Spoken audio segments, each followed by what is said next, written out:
স্বাগত ডিবিসি সংবাদে। আপনাদের সাথে আছে সুরভি আলম তরুণী। গণতন্ত্রের কথা বললেও চর্চা হয় না গণতন্ত্রের, যা রাজনীতির বড় সমস্যা, এমন মন্তব্য করেছেন বিএনপি মহাসচিব মির্জা ফখরুল ইসলাম আলমগীর। এদিকে অবৈধভাবে ক্ষমতায় থেকে যারা তাণ্ডব চালিয়েছে তাদের নির্বাচনে যাওয়ার সুযোগ নেই বলে মন্তব্য করেছেন জামায়াতে ইসলামের আমির ডাক্তার শফিকুর রহমান।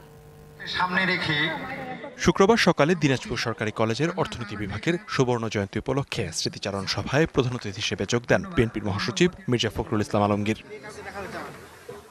এ সময় তিনি বলেন, গণতন্ত্রের কথা বললেও চর্চা হয় না গণতন্ত্রের, যা রাজনীতির বড় সমস্যা। ঐক্যের কথা বললেও হচ্ছে অনৈক্য। আওয়ামী লীগ অর্থ লুট করে দেশের অর্থনীতিকে পঙ্গু করে দিয়ে গেছে বলেও মন্তব্য করেন বিএনপি মহাসচিব। আমরা গণতন্ত্রের কথা বলি, কিন্তু আমরা গণতন্ত্রকে চর্চা করি না। এখানে পর পর গণতন্ত্রকে হত্যা করার চেষ্টা করা হয়েছে। আমরা রাজনৈতিক দলগুলো পরস্পরের সঙ্গে বিরোধে লিপ্ত হয়েছি, কিন্তু সহনশীলতার মধ্য দিয়ে গণতন্ত্রকে চর্চা করে আমরা যদি সবাই এগিয়ে যেতে পারি, তাহলে কিন্তু আমরা গণতন্ত্রকে লাভ করতে পারবো।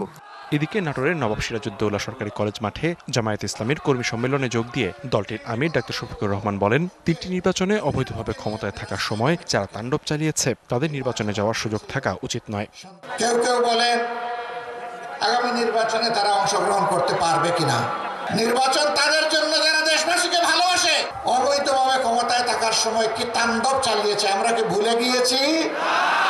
যারা নির্বাচনে বিশ্বাস করে না তাদের আবার কিসের নির্বাচন? পরে জেলা পরিষদ মিলনায়তনে সুধী সমাবেশে যোগ দিয়ে জামায়াতের আমির বলেন, 53 বছর জাতির মাথার উপর কাঁঠাল ভেঙে খাওয়া হয়েছে, তবে তরুণ সমাজ জেগে ওঠায় সেই সুযোগ আর কেউ পাবে না। আমাদের এই জাতির মাথার উপরে 53 বছর কাঁঠাল ভেঙে খাওয়া হয়েছে। লিখনকান্তি ভৌমিক, ডিবিসি নিউজ ডেস্ক। আগামী 15ই জানুয়ারির মধ্যে নির্বাচনের তারিখ ঘোষণার দাবি জানিয়েছে বাংলাদেশ কমিউনিস্ট পার্টি সিপিবি। 21 থেকে 27 জানুয়ারি গণতন্ত্র পুনরুদ্ধারে সারা দেশে পদযাত্রা কর্মসূচি দিয়েছে দলটি। শুক্রবার বিকেলে রাজধানীর সোহরাওয়ার্দী উদ্যানে সিপিবির সমাবেশ। এতে সারা দেশ থেকে আসা নেতাকর্মীরা যোগ দেন। অন্তর্বর্তী সরকার মানুষের মনের কথা বুঝে না, এমন অভিযোগ করে সিপিবির সাধারণ সম্পাদক রুহিন হোসেন প্রিন্স বলেন, তারা ছলে বলে কৌশলে ক্ষমতায় টিকে থাকতে চায়। তাই আগামী 15ই জানুয়ারির মধ্যে নির্বাচনের তারিখ ঘোষণা করে নির্বাচিত সরকারের কাছে ক্ষমতা হস্তান্তরের দাবি জানান তিনি। অন্তর্বর্তীকালীন সরকার একটা আছে, আমরা একটু মজা করে বলি ওনার অন্তরের কথা বুঝতে পারছি না। বোঝা যাচ্ছে নানা ধরনের ছলে বলে কৌশলে ক্ষমতা দীর্ঘায়িত করতে চায়। ভোট জনগণ দিতে পারে না, বিক্ষুব্ধ ছিল, এই জন্য হাসিনাকে দেশ সেবা করা হয়েছে। আপনি যদি সংস্কারের ট্যাবলেটের কথা বলে জিনিসপত্রের দাম কমাইতে পারেন না, জনজীবনে শান্তি দিতে পারেন না, তাহলে আপনি তো একই ব্যবস্থা দিয়ে চলছেন। পতিত স্বৈরাচারের দোসররা এখনো ঘাপটি মেরে আছে জানিয়ে সিপিবির সভাপতি শাহ আলম বলেন, দেশের আইন শৃঙ্খলা পরিস্থিতি এখনো সরকারের নিয়ন্ত্রণে নেই। কোনো প্রতিষ্ঠিত রাজনৈতিক দল অন্তর্বর্তী সরকারকে বিব্রত করছে না। আইন শৃঙ্খলা পরিস্থিতি এখনো সরকারের নিয়ন্ত্রণে আসেনি। অতীতের স্বৈরাচারের ফ্যাসিস্ট কণ্ঠ এখনো শোনা যায়, যা আইনের শাসন এবং গণতন্ত্রের পথে বড় বাধা। এখানে কোনো প্রতিষ্ঠিত রাজনৈতিক দল সরকারকে বিব্রত করছে না।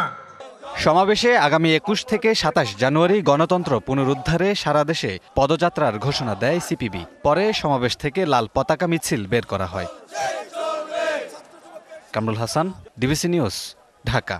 বিক্ষোভ ও আলটিমেটামের মুখে ডাকসু নির্বাচন দেওয়ার কথা জানালেন ঢাকা বিশ্ববিদ্যালয়ের উপাচার্য অধ্যাপক ডক্টর নিয়াজ আহমেদ খান। বলেন, ডাকসু নির্বাচন নিয়ে আন্তরিক বিশ্ববিদ্যালয় কর্তৃপক্ষ, সাধারণ শিক্ষার্থী সহ সব ছাত্র সংগঠনের সাথে আলোচনা করেই নির্বাচনের রোডম্যাপ তৈরি করা হবে বলেও জানান উপাচার্য। এদিকে ডাকসু নির্বাচন ঘিরে ছাত্রদলকে নিয়ে অপপ্রচার চলছে বলে জানিয়েছে সংগঠনটি। বৃহস্পতিবার রাতে ঢাকা বিশ্ববিদ্যালয়ের কেন্দ্রীয় ছাত্র সংসদ ডাকসু নির্বাচনে রোডম্যাপ দেওয়ার দাবিতে বিক্ষোভ করে শিক্ষার্থীরা।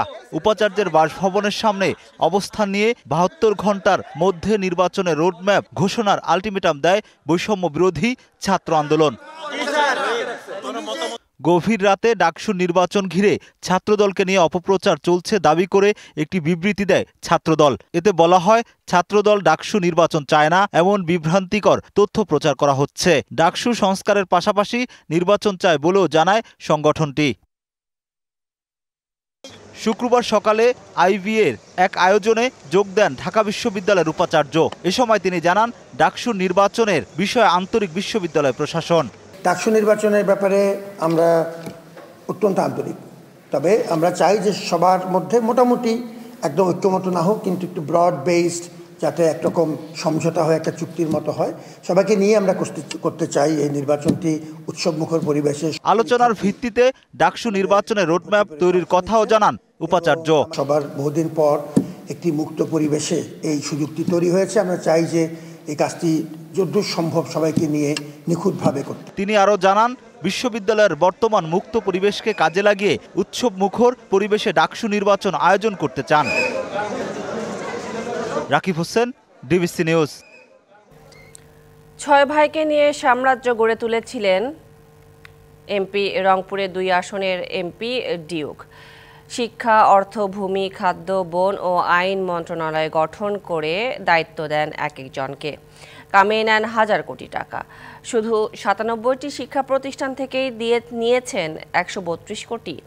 এমপির এক একটি ডিও লেটারের মূল্য ছিল 2 কোটি টাকা। জমি দখল ছিল এমপি পরিবারের নেশা। টাকা হলে পাল্টে যেত স্থানীয় সরকার নির্বাচনের ভোটের ফলাফলও। আবুল কালাম মোহাম্মদ আহসানুল হক, যিনি ডিউক চৌধুরী নামেই পরিচিত, রংপুর 2 আসন থেকে আওয়ামী লীগের টিকিটে 3 বারের সংসদ সদস্য। সরকারি ও ব্যক্তি মালিকানা জমি দখল করে একই চত্বরে গড়ে তোলেন 6 ভাইয়ের সাম্রাজ্য। নাম দেন চৌধুরী পরিবার। 3 ভাই জনপ্রতিনিধি, 2 জন ঠিকাদার ও 1 জন ব্যবসায়ী। মূলত এই ভাই ভাগ্নে আর আস্থাভাজনদের নিয়ে ডিউক চৌধুরী সৃষ্টি করেন কথিত 6 মন্ত্রণালয়। এমপির ভাগ্নে এলাকায় শিক্ষামন্ত্রী খ্যাত হেলাল মাস্টারের মাধ্যমে নিয়োগ, বাণিজ্য, শিক্ষা প্রতিষ্ঠানের ভবন বরাদ্দে কমিশন, স্কুল কমিটির সভাপতি নিয়োগ ও ল্যাব নির্মাণের নামে কামিয়েছেন শত কোটি টাকা। এছাড়া গ্রামীণ অবকাঠামো উন্নয়নের বরাদ্দ লুটপাট, ইউনিয়ন পরিষদ থেকে অর্থ আদায় এবং চাঁদার টাকা উঠানোর দায়িত্বে ছিলেন কথিত অর্থমন্ত্রী, জেলা পরিষদের সাবেক সদস্য মমতাজউদ্দিন। আমাদের এক্স এমপি যিনি ছিল, ওনার পিএসও স্কুল কলেজের সভাপতি ছিল এবং ওনার ভাইয়েরা দেখা যাচ্ছে আপনার 4-5টা প্রতিষ্ঠানের সভাপতি, এবং সব নিয়োগ হইতো তাদের হাত ধরে। চাচাতো ভাই পৌর মেয়র টুটুল চৌধুরীর একচ্ছত্র আধিপত্য ছিল প্রশাসনে। বাড়িতেই চালাতেন থানার কার্যক্রম। কেউ মতের বিরুদ্ধে গেলেই দেয়া হতো মিথ্যে মামলা। অকথ্য নির্যাতন চালাতো ডিউক চৌধুরীর পেটোয়া বাহিনী। এলাকায় বিচার সালিসের নামে প্রহসন চালাতেন আর এক চাচাতো ভাই লিটন চৌধুরী। আর জমি দখল, টেন্ডারবাজি, ঠিকাদারি ও ব্যবসায়ী সিন্ডিকেটের হোতা ছিলেন লিঙ্কন চৌধুরী। এছাড়া খাদ্য ও বন মন্ত্রী খ্যাত পলিন চৌধুরী নিয়ন্ত্রণ করতেন এলএসডি গোডাউন, সরকারি জলাশয় দখল, লিজ, সড়কের গাছ কর্তন, solar panel, TCB, OMS dealership নিয়োগ সহ স্থানীয় হাট বাজার। টেন্ডারবাজি থেকে শুরু করে নিয়োগ বাণিজ্য, এমনকি ওএমএস, টিসিবির মতো যে ডিলারশিপগুলো আছে সেগুলো পর্যন্ত তারা নিজেদের মনোপুত মানুষকে দিয়েছিল এবং তাদের কাছে মাসিকভাবে তারা একটা চাঁদা নিত। এমপির মদতে বালু সিন্ডিকেট নিয়ন্ত্রণ করতেন সাবেক উপজেলা চেয়ারম্যান ফজলে রাব্বি সুইট। প্রশাসনকে কুক্ষিগত করে স্থানীয় সরকার নির্বাচনে ভোটের ফল পাল্টে দিতেন ডিউক চৌধুরী।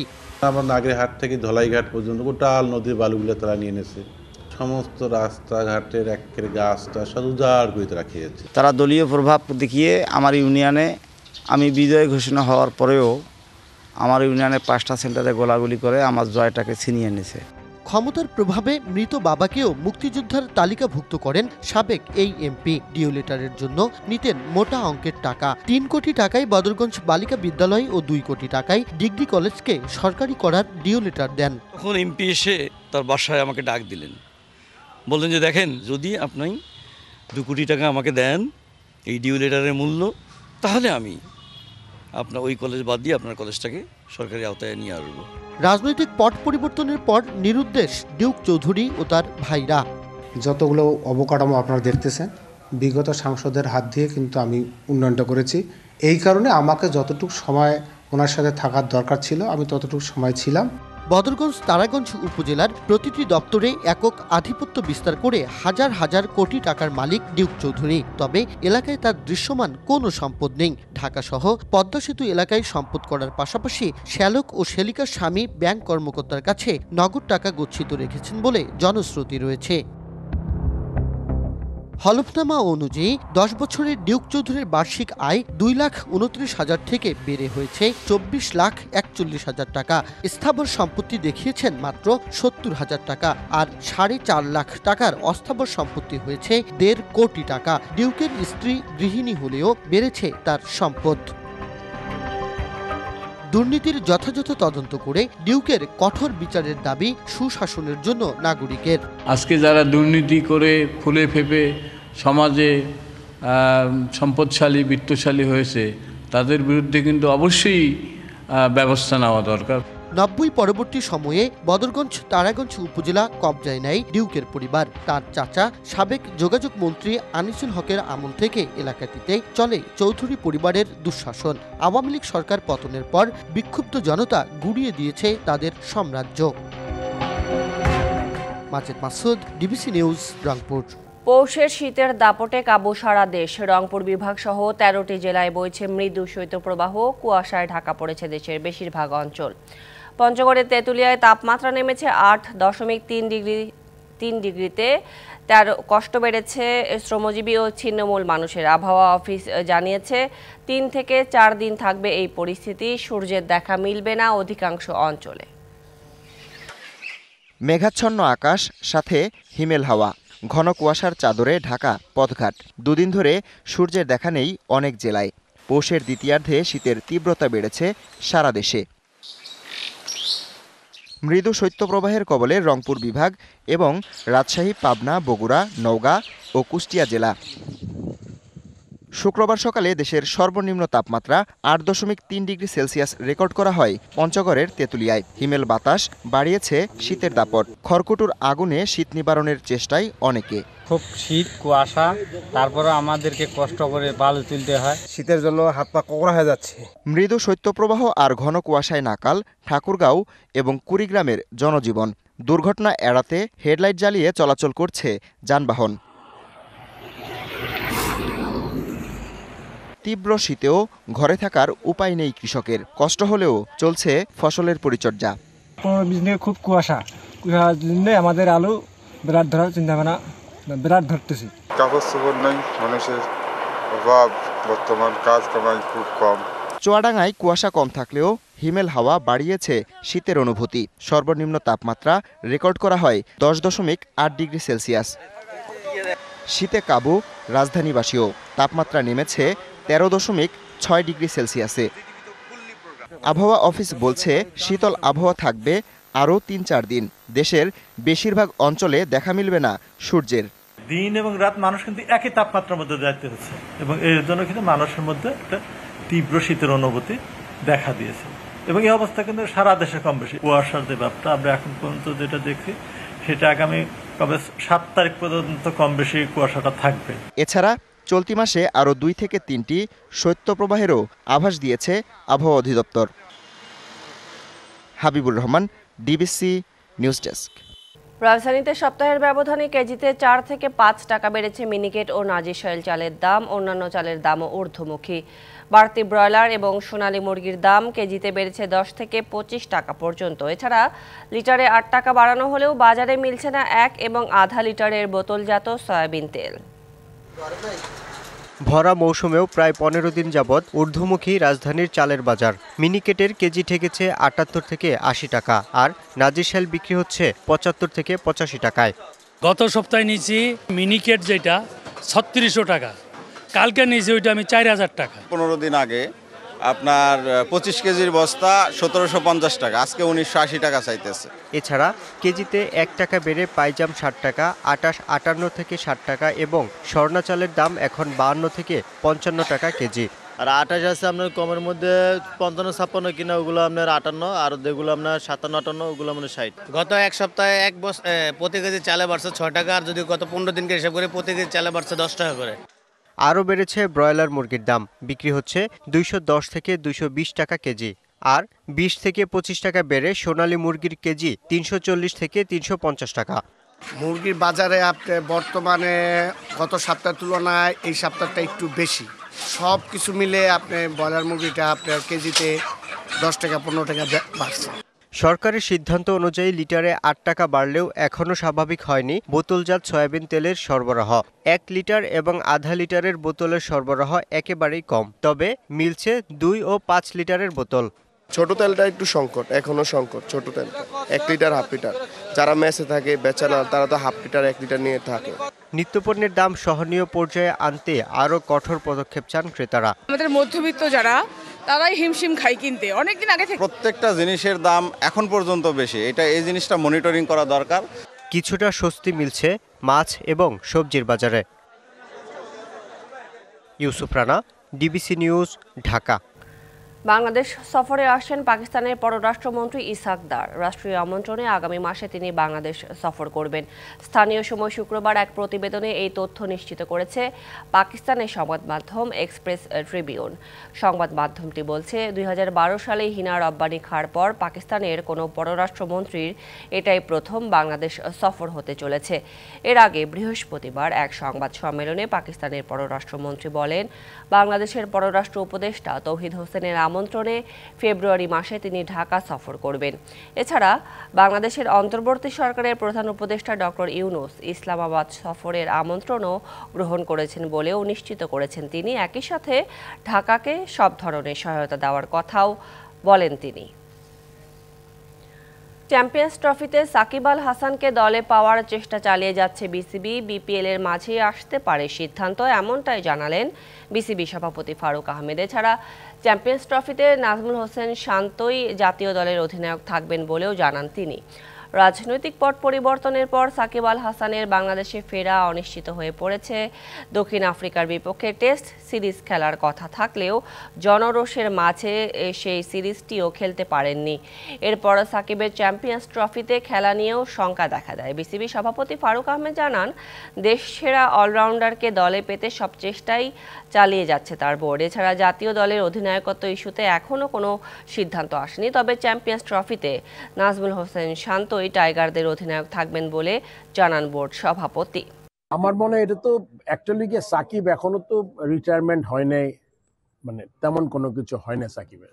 এটা শুধুমাত্র গভর্নমেন্ট লেভেল থেকে যদি কোনো ইনস্ট্রাকশন আসে, ওর যেই সমস্যাগুলো আছে ওগুলো যদি ঠিক করতে পারে, তাহলে কিন্তু আমার মনে হয় যে এটা একটা ব্যাপার ডিসিশন নিতে পারে। না, শান্ত আমি এখনো মনে করি ও তো টিমের বাইরে গেছে ইনজুরির জন্য।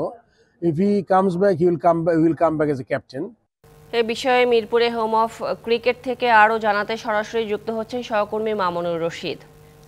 মামুন, চ্যাম্পিয়ন্স ট্রফিতে বাস্তবিক অর্থে সাকিবের খেলার সম্ভাবনা আসলে কতটুকু দেখতে পাচ্ছেন? আর শান্ত কি শুধু চ্যাম্পিয়ন্স ট্রফি পর্যন্তই অধিনায়কত্ব করবেন, নাকি এর পরেও তার কাঁধেই থাকবে দায়িত্ব? কি জানিয়েছেন বিসিবি সভাপতি? সাকিবকে দিয়ে শুরু করতে চাই। সাকিব আল হাসান তিনি কিন্তু দেশে ফিরতে পারছেন না। দেশের বাইরে যে সিরিজগুলো হয়েছে সেখানেও খেলতে পারেননি, এবং যে বিপিএল হচ্ছে সেখানেও কিন্তু তিনি খেলতে পারছেন না। সবকিছু মিলে সাকিব আল হাসানের শেষটা কিন্তু অনেকেই দেখে ফেলেছিলেন, কিন্তু আজকে বিসিবি সভাপতি ফারুক আহমেদ যেটা বললেন তাতে কিন্তু আরো একবার আশার সঞ্চালনটা কিন্তু হয়েছে। সাকিবকে নিয়ে কিন্তু এখনই শেষ বলা যাচ্ছে না। চ্যাম্পিয়ন্স ট্রফিতে সাকিব আল হাসানকে নিয়ে কিন্তু একটু সম্ভাবনা এখনই দেখা দিচ্ছে, এবং সেটা বেশ ভালো সম্ভাবনাই বলতে হচ্ছে, কারণ বিসিবি সভাপতি নিশ্চিতভাবেই এভাবে কাজ করছেন সাকিবকে নিয়ে, বা মন্ত্রণালয়েরও সাথে সেভাবে আলোচনা চলছে। তা না হলে হয়তো বা তিনি গণমাধ্যমে এমন কথাটা বলতেন না। তবে সবশেষ কলটা মন্ত্রণালয়ের সাথে বসে চূড়ান্ত সিদ্ধান্তটা আসার পরে আসলে জানা যাবে। তবে সাকিবকে নিয়ে এই মাসের মাঝামাঝি যেহেতু চ্যাম্পিয়ন্স ট্রফির জন্য বাংলাদেশকে একটা দল প্রাথমিক একটা দল আইসিসি কে দিয়ে দিতে হবে, তার মানে বোঝা যাচ্ছে যে এই মাসের মাঝামাঝি সময়ের মধ্যেই সাকিব খেলবেন কি খেলবেন না চ্যাম্পিয়ন্স ট্রফিতে সেটা চূড়ান্ত হয়ে যাবে। আরেকটা কথা যেটা বলছেন যে নাজমুল শান্তর কিন্তু অধিনায়কত্বের চুক্তি ছিল 2024 সালের ডিসেম্বর পর্যন্ত। তার মানে নতুন বছরে যে চুক্তিটা হবে সেই চুক্তিটা এখনো পর্যন্ত হয়নি।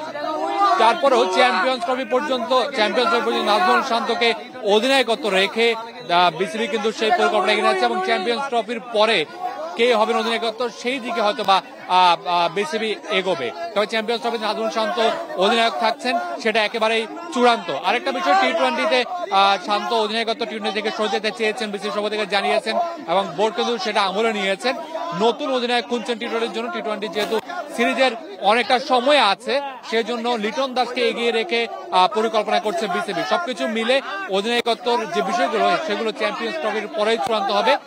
বাংলাদেশকে চ্যাম্পিয়ন্স ট্রফি নাজমুল শান্তই নেতৃত্ব দিবে এবং সাকিব আল হাসানের চ্যাম্পিয়ন্স ট্রফিতে খেলার ক্ষীণ সম্ভাবনা দেখা দিয়েছে। সৌরভী। জি মামুন, ধন্যবাদ আপনাকে যুক্ত হবার জন্য। জাহাঙ্গীরনগর বিশ্ববিদ্যালয়ে হয়ে গেল 24তম পাখি মেলা। পাখি সংরক্ষণে গণসচেতনতা বাড়াতে প্রাণীবিদ্যা বিভাগ এই আয়োজন করে। মুক্ত পাখির মেলায় টেলিস্কোপ ও বাইনোকুলারে দর্শনার্থীদের পাখি দেখার সুযোগ করে দেয়া হয়। আলোকচিত্র প্রদর্শনী সহ বিচিত্র প্রজাতির পাখির পরিচিতিও তুলে ধরা হয়। জাহাঙ্গীরনগর বিশ্ববিদ্যালয়ের মুক্ত জলরাশিতে পরিযায়ী পাখির জলকেলি আর অবাধ বিচরণের মনোমুগ্ধকর এই দৃশ্য এখন আর খুব একটা চোখে পড়ে না। লেকগুলোতে আগের মতো নেই পাখির কোলাহল, দিন দিন কমছে অতিথি পাখির আগমনও। এবার শীতের মাঝামাঝি সময়েও নিষ্প্রাণ লেকগুলো। এমন পরিস্থিতিতে শুক্রবার ক্যাম্পাসে উন্মুক্ত পাখি মেলার আয়োজন করে প্রাণীবিদ্যা বিভাগ। সকালে বিশ্ববিদ্যালয়ের জহির রায়হান মিলনায়তন প্রাঙ্গণে এর উদ্বোধন করেন উপাচার্য। জাহাঙ্গীরনগর বিশ্ববিদ্যালয়ে যারা আছেন এবং যারা আসবেন তারা সকলেই যেন আচরণে স্ববিরোধমুক্ত হন। পাখি রক্ষা করতে পারলে, প্রাণ প্রকৃতি রক্ষা করতে পারলে এর অংশ হিসাবে আমরাও সুরক্ষিত হব। খাঁচায় বন্দি নয়, মেলায় পাখিরা ছিল মুক্ত। টেলিস্কোপ ও বাইনোকুলার দিয়ে শিশু কিশোরদের পাখি দেখার সুযোগ করে দেয়া হয়, তুলে ধরা হয় পাখিদের পরিচিতি। এই পাখি মেলা আসলে ক্যাম্পাসের একটা অনেক বড় ট্রেডিশন এবং পাখি সংরক্ষণ যে কতটা গুরুত্বপূর্ণ, পাখির যে কত সৌন্দর্য তা আমরা বোঝাতে পারছি। এখানে আমি অনেক পাখি দেখেছি, আমার অনেক ভালো লেগেছে। এখানে স্টলগুলোয় ঘুরেছি। পাখি সংরক্ষণের সচেতনতা বাড়ানোর ব্যতিক্রমী এই আয়োজনে ছিল কুইজ প্রতিযোগিতা ও আলোকচিত্র প্রদর্শনী। পাখি সংরক্ষণে অবদান রাখা ব্যক্তিদের দেয়া হয় পুরস্কার। অপরিকল্পিত নগরায়ন ও শব্দ দূষণ সহ নানা কারণে জাহাঙ্গীরনগর বিশ্ববিদ্যালয়ে পাখির আগমন কমছে বলে জানালেন বিশেষজ্ঞরা। পাখি সংরক্ষণের সচেতনতা বাড়ানোর পরামর্শ তাদের। প্রাকৃতিক আবাসস্থল, সেই আবাসস্থলটি আগের মতো আর থাকছে না, অনেকাংশে পুরোপুরি ধ্বংস হয়ে যাচ্ছে, অনেকাংশে তার গুণগত মান নষ্ট হয়ে যাচ্ছে। এটি একটি দিক। আরেকটি দিক হচ্ছে যে মানুষের মধ্যে পাখি সংরক্ষণ সম্পর্কে সচেতনতার খুব অভাব। গণসচেতনতা সৃষ্টির লক্ষ্যে আমরা প্রতি বছর পাখি মেলা আয়োজন করে থাকি। আমরা চাই এই মঞ্চ থেকে যে পাখি তথা জীববৈচিত্র্য সংরক্ষণে আমরা যে যার অবস্থান থেকে যাতে সচেতন ভূমিকা পালন করি। ছোট বড় মিলিয়ে জাহাঙ্গীরনগর বিশ্ববিদ্যালয়ে 26টি লেক রয়েছে। চলতি বছর মাত্র একটি লেকে অতিথি পাখির আগমন লক্ষ্য করা গেছে। DBC news desk. জাতীয় চলচ্চিত্র পুরস্কার পাওয়া চিত্রনায়িকা অঞ্জনার অবস্থা সংকটাপন্ন। রাজধানীর বিএসএমএমইউ হাসপাতালে লাইফ সাপোর্টে আছেন তিনি। গুণী এই চিত্রনায়িকার জন্য এবি পজিটিভ গ্রুপের রক্তের প্রয়োজন বলে জানিয়েছে তার ছেলে নিশাত মনি। হাসপাতালে ভর্তির আগে টানা 15 দিন ধরে জ্বরে ভুগছিলেন অঞ্জনা। পরীক্ষা নিরীক্ষার পর তার রক্তে সংক্রমণ ধরা পড়ে। এরপর চিকিৎসকের পরামর্শে দ্রুত তাকে হাসপাতালে ভর্তি করা হয়। বাংলাদেশের চলচ্চিত্রের পাশাপাশি আন্তর্জাতিক অঙ্গনেও সুপরিচিত মুখ চিত্রনায়িকা অঞ্জনা। নৃত্যশিল্পী থেকে নায়িকা হয়ে সর্বাধিক যৌথ প্রযোজনা এবং বিদেশি সিনেমায় অভিনয় করা চিত্রনায়িকাও তিনি। দস্যু বনহুর দিয়ে ক্যারিয়ার শুরু করা অঞ্জনা এ পর্যন্ত 3 শতাধিক সিনেমায় অভিনয় করেছেন, 2 বার পেয়েছেন জাতীয় চলচ্চিত্র পুরস্কার। সংবাদ এই ছিল এখনকার মতো। ডিবিসি নিউজের সংবাদগুলো পড়তে ভিজিট করুন dbcnews.tv আর ভিজিট করুন ডিবিসি নিউজের ফেসবুক পেজ এবং ইউটিউব চ্যানেল। সঙ্গেই থাকুন।